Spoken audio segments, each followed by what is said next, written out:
Let's talk more specifically about postmodernism. Let's unpack the ideology a bit more.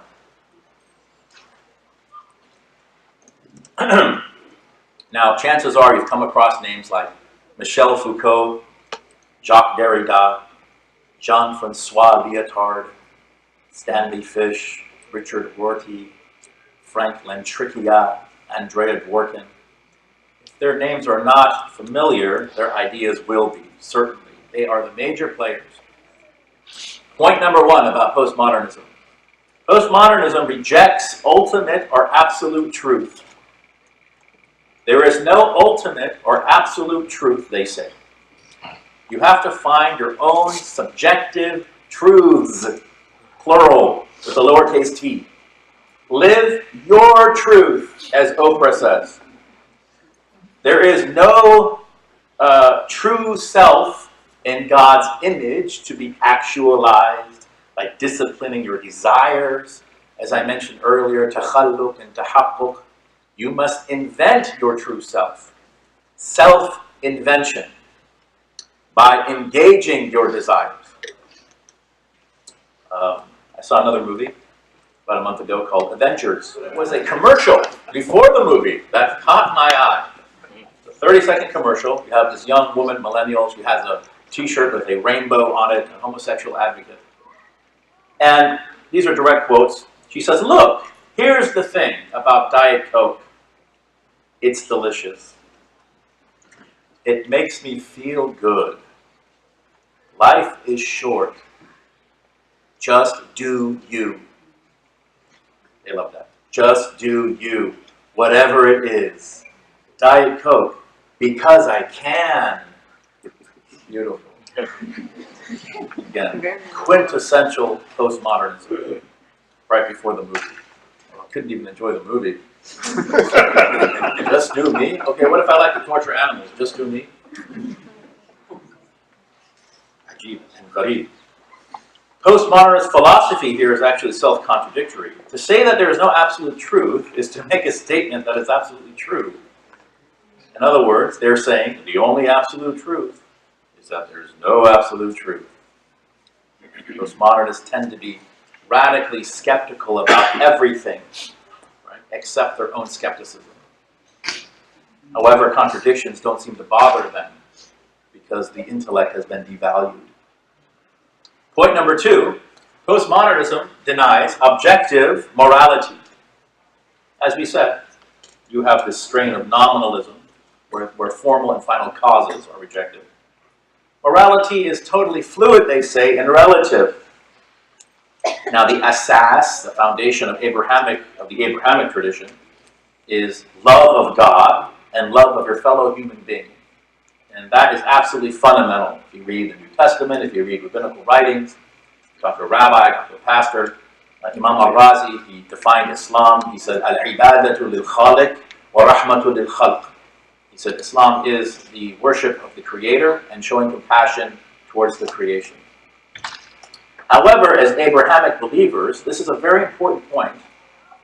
We don't conflate acceptance with love necessarily.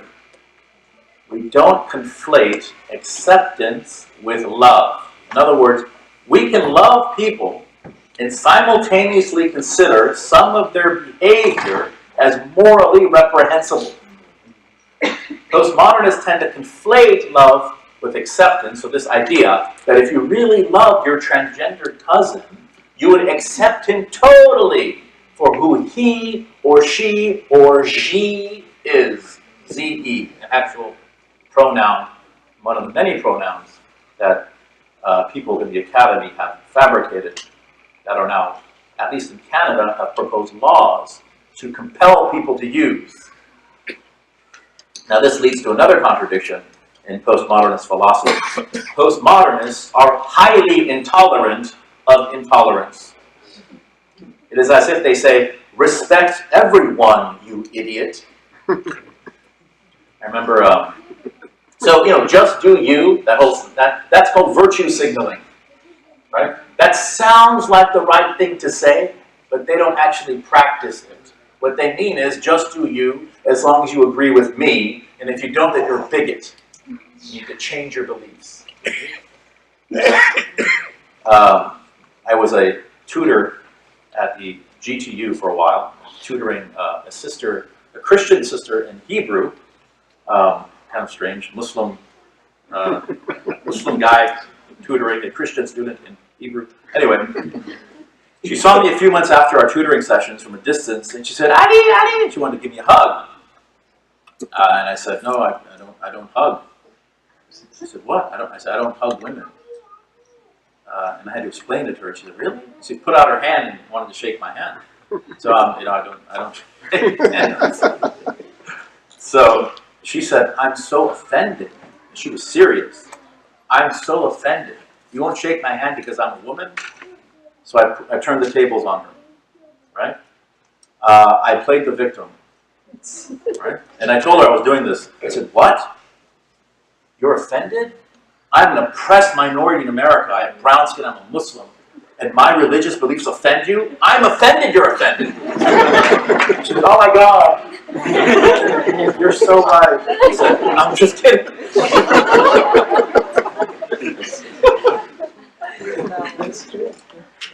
But this is why traditional or religiously confessional students, mu'mineen, are so reluctant, that is to say, afraid, to take a theological or moral stance in a university classroom. To say, for example, that pantheism or incarnationalism is incorrect theology. Or to say that homosexuality is sexually perverse is to invite upon oneself a hailstorm of ad hominem epithets, such as arrogant, ignorant, antiquated, dogmatic, homophobic, transphobic, bigoted traditionalists. Postmodernists are dogmatically opposed to dogma. Point number 3. Postmodernist literature is often convoluted, incoherent, and condescending. It is form way over substance. Its pseudo-profundity is often perceived by young believers in college as just too deep and insightful for me to understand. They think to themselves, I must be an idiot. I just don't get it. Right? It's kind of like modern art. I don't know if you've ever been to a museum of modern art. My daughter took a class. She took a college class. And so we took a field trip to the MoMA in San Francisco, the Museum of Modern Art. We were there for about 15 minutes. We scratched our heads and left. So there is this, wallahi, there is this portrait. It was completely blank. And it's called The Mirror. And there's this crowd of people looking at it going, "Oh, wow. What is this? It's so profound." And I kind of look at my daughter like, "Are we looking at the same thing?" There was this pile of sticks in the corner. Pile of sticks. And people were looking at it. Amazing sculpture. Amazing work. There was another one, wallahi. I felt like my 4-year-old could have done a better job. It was crayon scribbles. Wallahi. It was crayon scribbles. Yeah. And people looking at it, wow. People were like having these cathartic experiences. We assume it must be deep and profound because it's in a museum, but it's the emperor's new clothes. There's nothing there. This is how their literature is. Postmodernist literature, it sounds deep and profound. It is nonsense. Nonsense. They actually give an award, an annual reward, to who can write the most incoherent text. And this professor at UC Berkeley, this Methodist professor, she keeps winning the award. It's just this kind of speak they have amongst each other. They purposely write incoherently to impress each other. It's nonsense. Anyway, these believers, because of this, they feel a strong sense of inadequacy and embarrassment for both their inability to grasp the convoluted literature and for their, quote, simple belief in God, morality, right and wrong, and after. They're actually scared to say, "I believe in this, I think this is right, I think that's wrong." They're ridiculed. Right? For many of these young believers, there are only 2 viable options. I call it selling out or checking out.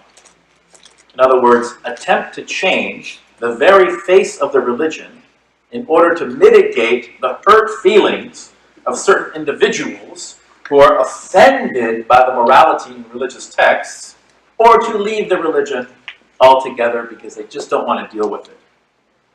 So the sellout says, yes, I'm Muslim, but I don't believe in this or that verse in the Quran or this or that hadith. The checkout says, Muslim? No, not anymore. I used to be, but now I'm enlightened.